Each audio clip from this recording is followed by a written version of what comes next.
प्रिय स्टूडेंट्स, आज का अपना टॉपिक है 10th क्लास के चैप्टर फर्स्ट। चैप्टर का नाम है केमिकल रिएक्शंस एंड इक्वेशंस।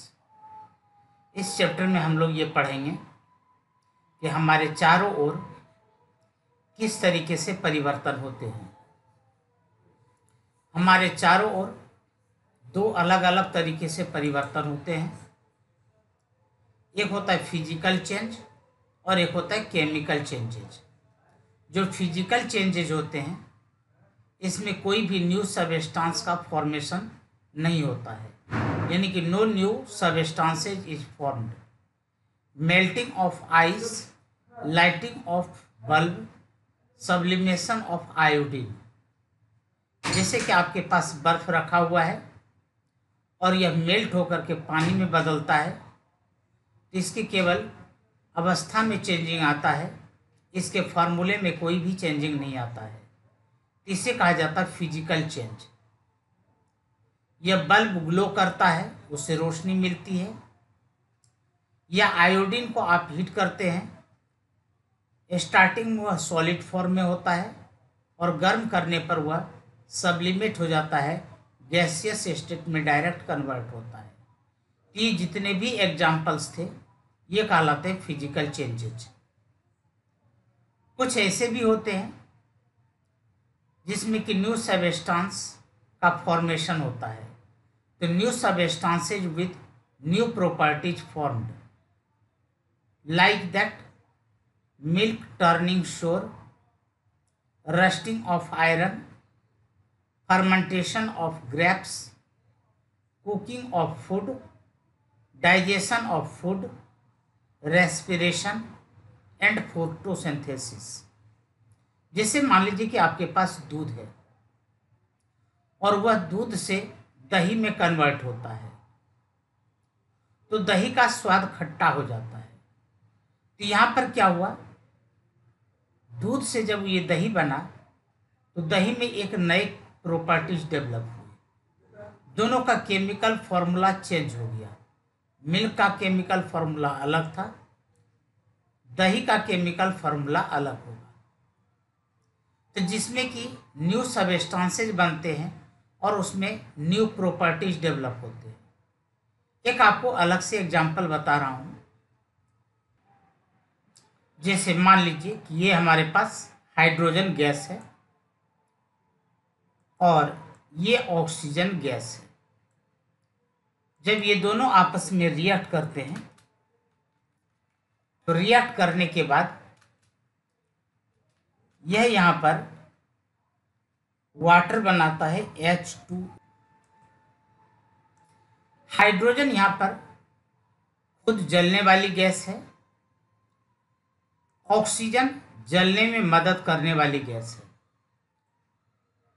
एक गैस जो कि खुद जलती है, दूसरी गैस जो जलने में मदद करती है। जब ये दोनों आपस में मिलते हैं एक न्यू कंपाउंड बनाता है वाटर, और वाटर न तो खुद जलती है और ना ही किसी को जलने देती है। तो यहाँ पर इसका जो प्रॉपर्टीज हुआ इस कंस्टिट्यूएंट पार्टिकल्स के प्रॉपर्टीज से बिल्कुल अलग है, यानी कि इसमें न्यू सबस्टांसेस बने विद न्यू प्रॉपर्टीज। यही चीज मैंने आपको यहाँ पर कहा कि new substances with new properties formed, like milk turning sure, rusting of iron etcetera. अब यहाँ पर हम लोग बात करते हैं आखिर केमिकल रिएक्शन किस तरीके से होते हैं और क्यों होते हैं। इस चीज को समझने के लिए हमें कुछ एक टर्म्स को समझना पड़ेगा। नंबर 1 में आपको समझना पड़ेगा कि ये वैलेंसी क्या चीज है। तो वैलेंसी के लिए यहाँ पर अलग अलग तरीके से इसको डिफाइन किया गया है। जो आपको यहाँ पर नजर आ रहा है, the number of outermost electrons shared by an atom is called is valency. It is also called combining capacity of an atom. यानी कि नॉर्मली आपको यहाँ पर याद रखना है combining capacity of an atom is known as valency, यानी कि कोई भी एक एटॉम अदर किसी दूसरे मोनोवैलेंट एटॉम को कितने मोनोवैलेंट एटॉम को जोड़ सकता है। तो यहां पर आप देख सकते हैं कि एक कार्बन के साथ 4 हाइड्रोजन एटॉम्स अटैच्ड हो गए। इसका मतलब कि कार्बन की वैलेंसी यहां पर 4 है और हाइड्रोजन की वैलेंसी 1 है। आपने यहां पर ये देखा, वैलेंसी आपके समझ में आ गया कि combining capacity of an atom is known as valency. यहां पर आपको ये याद रखना होगा कि oxygen can share 2 valence electron and its valency is 2। Nitrogen can share 3 valence electron, its valency is 3। Carbon can share 4 valence electrons and therefore its valency is 4, and so on. It means if carbon combine with chlorine, carbon will share 4 valence electron with 4 chlorine atoms. Therefore, the molecular formula of covalent compound will be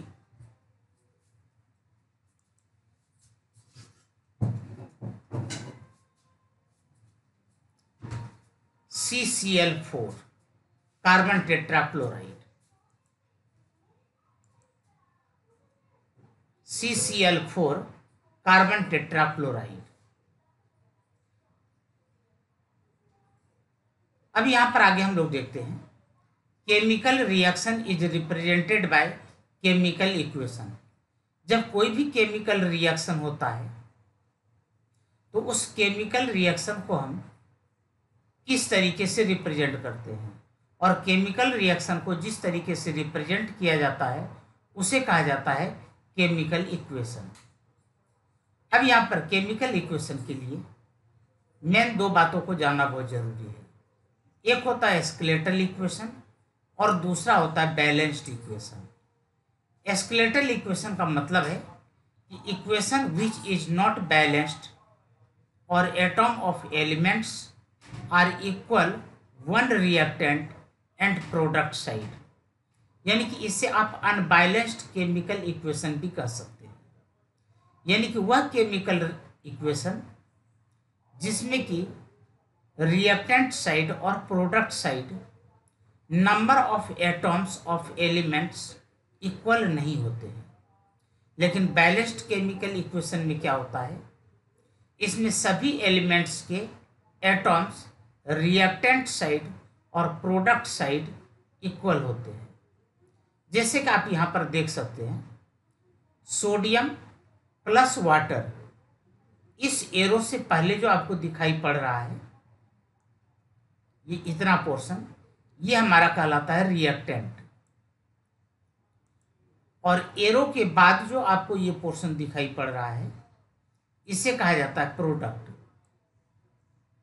अब यहाँ पर reactant side में एक sodium है, product side में भी एक sodium है। रिएक्टेंट साइड में यहाँ पर 2 हाइड्रोजन है, जबकि प्रोडक्ट साइड में देखिए 2 हाइड्रोजन ये है और 1 हाइड्रोजन ये है, तो यहाँ पर 3 हाइड्रोजन हो गए। रिएक्टेंट साइड में एक ऑक्सीजन है और प्रोडक्ट साइड में एक ऑक्सीजन है, तो यहाँ पर हाइड्रोजन दोनों साइड इक्वल नहीं है।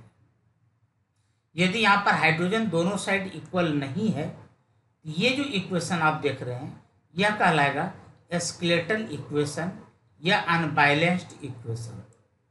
जबकि दूसरी ओर आपको जो ये रेड कलर का दिखाई पड़ रहा है, अब इस रेड कलर को देखें, यहाँ पर क्या है, इसमें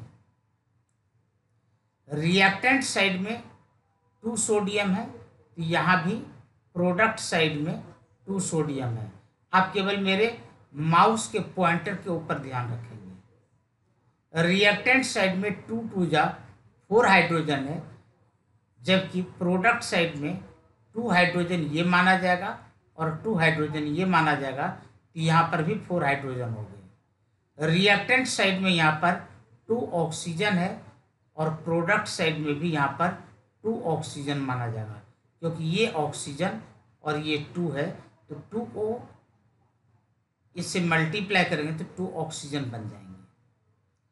इसका मतलब ये हुआ कि chemical equation, A chemical equation is a symbolic notation that usage formula of compounds and symbols of elements to represent a chemical equation.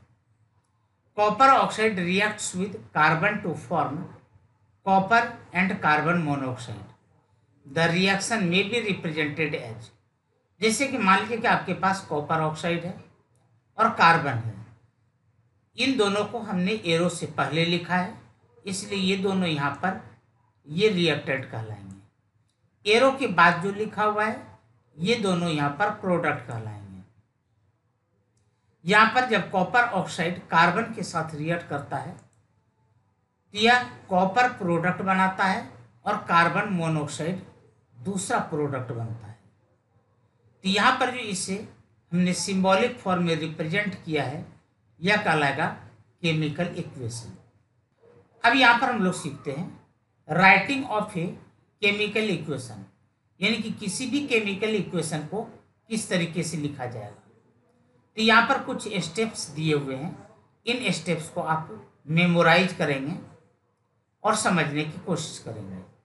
The symbols of elements and the formula of reacting substances यानी कि reactants are written on the left hand side and plus sign is written between them. यानी कि कहने का मतलब, इसको मैं यहाँ पर समझा रहा हूँ, 2 molecule of hydrogen and 1 molecule of oxygen.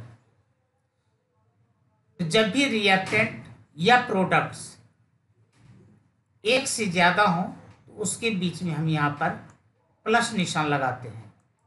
जैसे दूसरा मैं यहाँ पर लिख रहा हूँ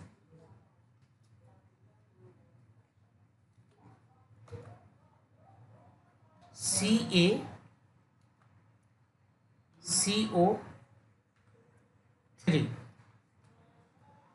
ये कैल्शियम कार्बोनेट है, इसमें एक ही रिएक्टेंट है और यह बनाता है CaO प्लस CO2।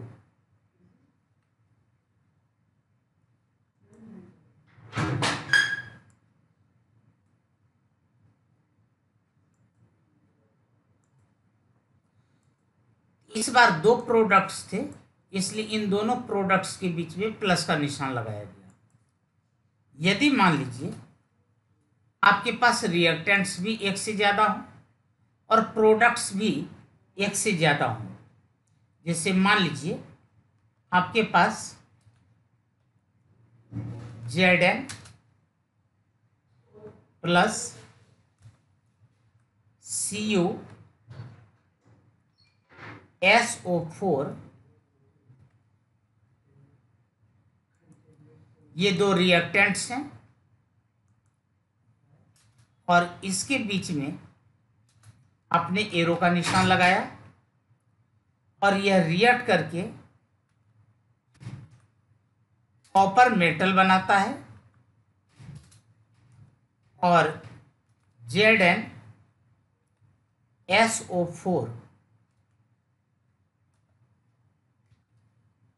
तो इस बार इस इक्वेशन में 2 रिएक्टेंट्स हैं और 2 प्रोडक्ट्स हैं। तो जब भी एक से ज़्यादा रिएक्टेंट्स हो तो उसके बीच में प्लस का निशान लगाते हैं, या एक से ज़्यादा प्रोडक्ट्स हो तो उन सबों के बीच में प्लस का निशान लगाते हैं। तो फर्स्ट पॉइंट आपके समझ में आ गया होगा। The symbols of elements and the formula of reacting substances are written on left hand side and plus sign is written between them. Similarly, the symbol of formulas of the substance formed product are written on right hand side with plus sign between them, and arrow sign is put between the reactants and products। जैसे कि मैंने अभी आपको बताया, अब यहाँ पर देख लीजिए, यहाँ पर दिया हुआ है कि magnesium reacts with sulphuric acid, then it gives magnesium sulphate and hydrogen gas. तो यहाँ पर मैग्नीशियम का सिंबल होता है Mg, सल्फ्यूरिक एसिड का सिंबल हो गया H2SO4। ये रिएक्टेंट है, ये हमने लेफ्ट साइड में लिखा। उसके बाद आपने एरो का निशान लगाया, फिर आप यहाँ पर राइट हैंड साइड में प्रोडक्ट लिखते हैं। मैग्नीशियम सल्फेट का सिंबल होता है MgSO4 और हाइड्रोजन गैस का सिंबल होता है H2। क्योंकि यहाँ पर दो प्रोडक्ट्स हैं, तो इसके बीच में आपने प्लस का निशान लगाया।